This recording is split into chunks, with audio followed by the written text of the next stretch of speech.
నేను మా జగనన్నను 175కు 177 స్థానాలు గెలిపించుకోవాలా, అదేవిధంగా 30 సంవత్సరాల పాటు అధికారంలో ఉండాలని నేను పనిచేయటం ఏంది? ఈ సజ్జలు ఏం మాట్లాడియా మన సాక్షిలోనే వచ్చింది ఇది. వైఎస్ఆర్సీపీ ప్రపంచం సుస్పష్టం, ఓకే బాగానే ఉండాలి, నేనేం కాదన్నా దానికి. గుంట నక్కలు ముళ్ళ పందులు కూటమిగా ఒకవైపు, మన బతుక్కి మనకి ఎందుకు ఇట్లాంటి మాటలు? మనం ఏం చేసినామో ఏమి చేయబోతున్నామో 2024లో గెలిచి అని చెప్పరా స్వామి అంటే ఈ లంగా మాటలు మనకు అవసరమా? ఈ అవలే మాటలు మనకి ఎందుకు చెప్పున్నా?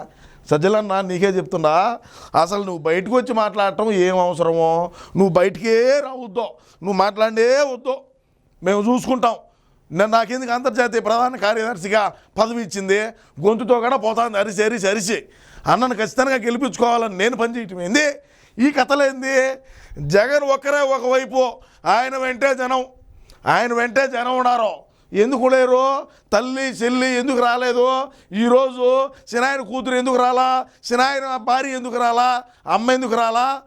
16 నెలలు అన్న జైల్లో ఉంటే షర్మిలమ్మ రోడ్డు బడిగా పాదయాత్ర చేసింది కదా, ఈరోజు ఎందుకు రాలేదని చెప్పి అడుగుతా. దానికి ఏం చెప్తావు? ఇట్లాంటి బొక్కలో మాటలు మాట్లాడి మమ్మల్ని మింగబెట్టేదానికి తప్ప ఏమన్నా పనా? షర్మిల 16 నెలలు జైల్లో ఉంటే, షర్మిల మన అన్న 16 నెలలు జైల్లో ఉంటే షర్మిల రోడ్డు అంతా రోడ్ల బడిగా తిరిగి పాదయాత్ర చేసిందే. తల్లి ఒక దిక్కు, చెల్లి ఒక దిక్కు, పెళ్ళాం ఒక దిక్కు తిరిగినారే. ఈరోజు ఆయన పెళ్ళాం తప్ప తల్లి ఎందుకు రాలా, చెల్లి ఎందుకు రాలేదని చెప్పి ప్రజలు అనుకోవడంలే. దానికి ఏం సమాధానం చెప్తావు నువ్వు? ఇప్పుడు నువ్వు ఈరోజే మాట్లాడినావు బ్రహ్మాండంగా కూర్చొని మీడియా ముందు, దానికి ఏ విధంగా ఇది చెప్తావో చెప్పు. పవన్ స్పష్టత లేని వ్యక్తి అన్న ఉన్నదా? అన్న స్పష్టంగా ఉన్నాడా?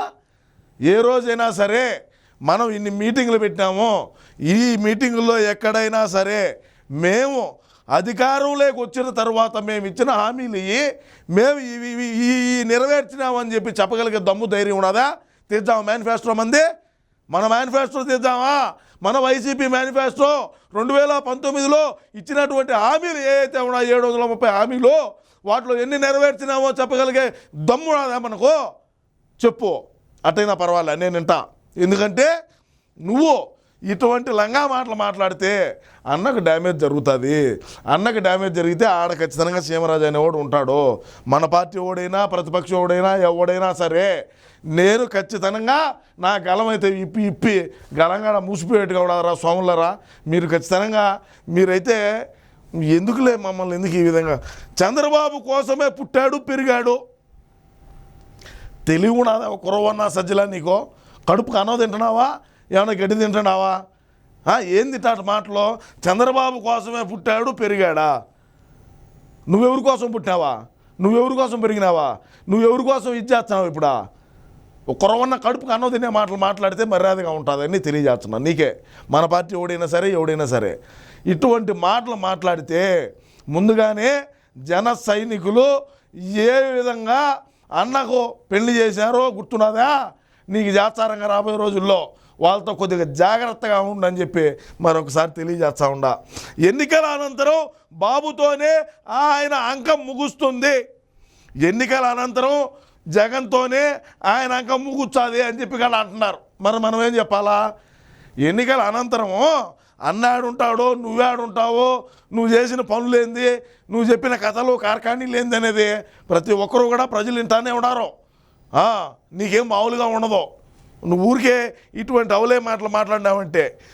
వైఎస్ఆర్సీపీ రాష్ట్ర ప్రధాన కార్యదర్శి సజ్జల అంటే ఇప్పుడు అది ఎట్టపోయింది?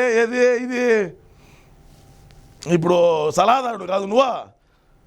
ఏది ఏమైనప్పటికీ రాష్ట్ర ప్రజలారా నేను ఒకటే తెలియజేస్తుండా, మా పార్టీలో సజ్జలన్న కానీ ఇంకొక అన్న కానీ ఇటువంటి లంగా మాటలు మాట్లాడతారో మీరు ఇన్ని పట్టించుకోకుండా మీరు కుక్కకేసేటి మీకు ఏదో బిస్కెట్లు వేస్తారో మీరు ఖచ్చితంగా 2024లో మా అన్నకు ఓట్లేసి భారీ మెజారిటీతో గెలిపించారని మనస్ఫూర్తిగా ఆశిస్తూ, నా గొంతు బాగలేకపోయినప్పటికీ మా అన్నకు డ్యామేజ్ జరుగుతుంది కాబట్టి నేనైతే ఖచ్చితంగా అన్న 175 గెలిచే వరకు నా ఈ పోరాటం ఆగదని చెప్పి మరొకసారి తెలియజేసుకుంటూ నమస్కారం.